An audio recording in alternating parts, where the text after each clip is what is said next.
આશિષ જોશી પર નોંધાયેલી એફઆઈઆરમાં એડવોકેટ હિતેશ ગુપ્તાએ પોલીસ કર્મચારીઓની ગુનાહિત મિલીભગતના પુરાવા રજૂ કર્યા. કોંગ્રેસના કોર્પોરેટર આશિષ જોશીને સંખેડા પોલીસ સ્ટેશનમાં 24 એપ્રિલે નોંધાયેલા દારૂના કેસમાં ફસાવાયા હોવાનો આરોપ લગાવી વકીલ હિતેશ ગુપ્તાએ પત્રકારોને જણાવ્યું કે 3 વર્ષથી ધારાસભ્ય સાથે ચાલતી રાજકીય અદાવતમાં શાસક પક્ષે જોશીને ટાર્ગેટ કર્યો છે.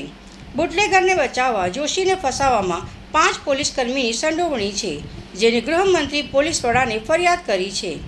એફઆઈઆરમાં જપ્ત વાન નંબર પ્લેટ વિનાની દર્શાવાઈ, પરંતુ તપાસમાં નંબર પ્લેટ ગાડીમાંથી મળી છે. સીસીટીવીમાં ગાડી ટ્રેસ ન થાય તેવા ઈરાદે પંચનામામાં તેનો ઉલ્લેખ નથી. 17 એપ્રિલથી જોશીને પાણીગેટ પોલીસ સ્ટેશનનું પ્રોટેક્શન હતું. પોલીસની હાજરી વચ્ચે તેઓ દારૂ કઈ રીતે મંગાવી શકે? મુખ્ય આરોપી પ્રમોદ પાંડેને જામીન મળે તે માટે પોલીસે કલમ 111 લગાવી ન હતી. આશિષ જોશી પર 10 વર્ષ જૂના કેસ દર્શાવી આ કલમનો ઉપયોગ કર્યો હતો.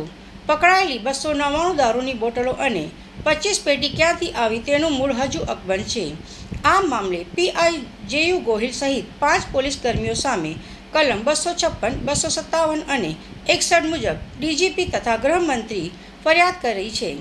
આરોપી અંગે ધારાસભ્યનો પ્રતિભાવ માટે સંપર્ક કરવામાં આવ્યો હતો, પરંતુ હજુ સુધી થઈ શક્યો નથી. એડવોકેટ દ્વારા આ આક્ષેપ કરાયા. રાજકીય ષડયંત્ર ધારાસભ્ય સાથેની 3 વર્ષ જૂની અદાવતમાં આશિષ જોશીને ખોટા કેસમાં ફસાવવામાં આવ્યા હોવાનો દાવો. પુરાવા સાથે છેડછાડ. પંચનામામાં વાનને નંબર વગરની પ્લેટ બતાવાઈ. નંબર પ્લેટ વાનમાં જ સંતાડેલી હોવાના ફોટોગ્રાફિક પુરાવા મળ્યા. બુટલેગરને છાપરવાનો પ્રયાસ. પ્રમોદ પાંડેને બચાવવા એફઆઈઆરમાં જાણી જોઈને બીએનએસની કલમ 111 ન લગાવાઈ. નાર્કો ટેસ્ટની માંગ સત્ય બહાર લાવવા પંચો અને તમામ જવાબદાર આરોપીઓને નાર્કો ટેસ્ટ કરાવવાની માંગણી.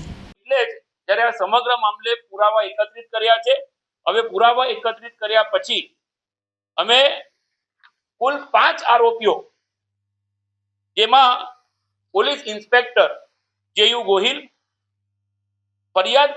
બંને ફરિયાદ કરનાર રાહુલસિંહ ઘનશ્યામસિંહ, પછી રેડિંગ પાર્ટીમાં બંને રેડમાં એક નામ જે કોમન આવ્યું છે એએસઆઈ રાયસિંગ જયસિંગ, જે અગાઉની રેડમાં બી દેખાય છે, હાલની રેડમાં બી દેખાય છે.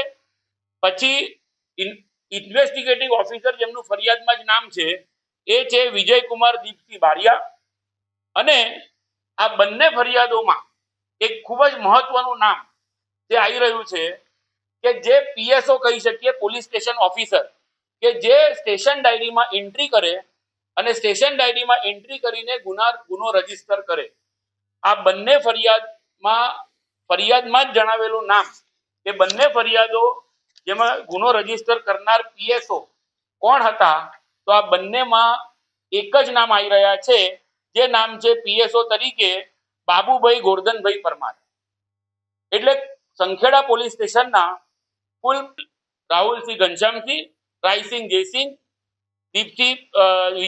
વિજયકુમાર દીપસિંહ બારિયા, બાબુભાઈ ગોરધનભાઈ પરમાર, આ તમામ સંખેડા પોલીસ સ્ટેશનના પોલીસ કર્મચારીઓએ મુખ્ય આરોપી પ્રમોદ પાંડેને એક ગુનાહિત ષડયંત્રના ભાગરૂપે ઈરાદાપૂર્વક ફરિયાદમાં ઓછી કલમ લગાડી છે અને ઓછી કલમ લગાડીને આરોપીને આડકતરી રીતે મદદ કરવા, સહેલાઈથી આરોપીને જામીન મળી જાય, પ્રમોદ પાંડે તરત જામીન ઉપર મુક્ત થઈ જાય, અગાઉ જે રીતે એ જેલમાં રહ્યો એવી રીતે એને જેલવાસ ન ભોગવવો પડે, એ જ બદ ઇરાદાથી કલમ 111 બીએનએસએસની બીજી ફરિયાદમાં ન લગાડી અને તેમ કરીને આ આરોપીઓએ નામદાર કોર્ટમાં પણ જે રિપોર્ટ રજૂ કર્યા એમાં પણ એમને કલમ 111(3) અગાઉ આ આરોપી સામે દાખલ થયેલી છે એ તમામ બાબતો જે છે એ ગંભીર બાબતો છે, જે જામીન અરજીની સુનાવણી વખતે પણ પ્રમોદ પાંડેને જામીન ન મળે તે વખતે પણ સાચી રજૂઆતો ન કરી, ખોટી રજૂઆતો કરી.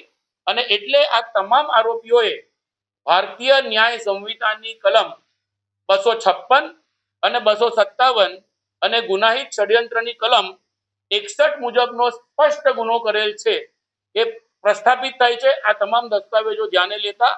અને તેથી આ સમગ્ર મામલે પોલીસ મહાનિદેશક શ્રી, વડોદરા રેન્જ આઈજી સાહેબને, માનનીય ગૃહમંત્રી સાહેબને, માનવ અધિકાર પંચ અને વડોદરા લોકલ પોલીસ સ્ટેશનમાં આ તમામે તમામ જગ્યાએ માજી મ્યુનિસિપલ કાઉન્સિલર પારુલબેન પટેલ મારફતે એક વિગતવારની લેખિત ફરિયાદ ઓનલાઈન તેમજ પોસ્ટ દ્વારા અને રૂબરૂમાં અમે આજરોજ આપી રહ્યા છે.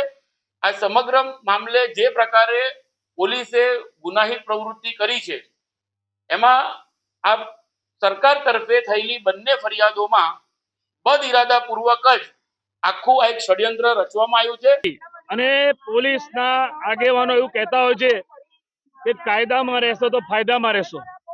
આ શબ્દ અમે સંખેડાના પીઆઈને કહેવા માંગીએ છીએ, જે તપાસ અધિકારી એમને કહેવા માંગીએ છીએ. કારણ કે જેવી રીતે ગત 24 તારીખે આશીષ જોશી પર ખોટી રીતે કેસ કરીને જે ષડયંત્ર રચ્યું છે, જ્યારે એક બુટલેગર જે મુખ્ય આરોપી જામીન પર છૂટી ગયો, પરંતુ આશીષ જોશીને જામીન ના મળ્યા. ઉપરથી આશીષભાઈની ઉપર જે જૂના એમના જે 4 કેસોમાં નિર્દોષ છૂટી ગયેલા, એવામાં બોગસ 111 દાખલ કરવામાં આવી. એટલું જ નહીં, જે રીતે સંખેડાનો પોલીસ સ્ટાફ ની ભૂમિકા શંકાસ્પદ છે. અમારી માંગણી છે સંખેડાના પીઆઈના કોલ રેકોર્ડ, એમની કોલ ડિટેલ ચેક કરવામાં આવે. જે તપાસ અધિકારી છે એની કોલ ડિટેલ ચેક કરવામાં આવે. કારણ કે અવારનવાર ભાજપના નેતા અને ત્યાંના સ્થાનિક ધારાસભ્યો એમની પર ફોન આવ્યા કરતા હતા.